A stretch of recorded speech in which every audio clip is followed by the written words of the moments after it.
சட்டவிரோத கிரனைட் முறைகேட்டு வழக்கில் இருந்து PR பழனிசாமி உள்ளிட்டோர் விடுதலை செய்யப்பட்டதற்கு எதிராக மாநில அரசு தடை பெற வேண்டும் என மார்க்சிஸ்ட் கம்யூனிஸ்ட் கட்சியின் மாநில செயலாளர் G. ராமகிருஷ்ணன் வலியுறுத்தியுள்ளார்.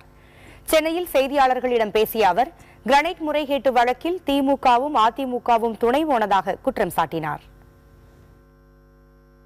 அரசியல்வாதிகள், முதலாளிகள், அதிகாரிகள், அந்த நெக்ஸஸ் கூட்டு, இது ஊழலுக்கு ஒரு அடிப்படையாக இருக்கு. 20 ஆண்டு காலம் நடைபெற்று வருகிறது என்று வருகிற போது ஏதோ மேஜிஸ்ட்ரேட் அப்படி பண்ணிருப்பது என்பது உங்களுக்கு குறிப்பாக அந்த PR பழனிசாமி தான் இந்த கிரானைட் அந்த முறைகேட்டை நோட்டோரியஸ் ஆளு. ஆகவே அந்த ஜுடிஷியல் மேஜிஸ்ட்ரேட்டுடைய அந்த தீர்ப்பின் மீது மாநில அரசு மேல்முறையீடு செய்து அதற்கு தடை பெற வேண்டும்.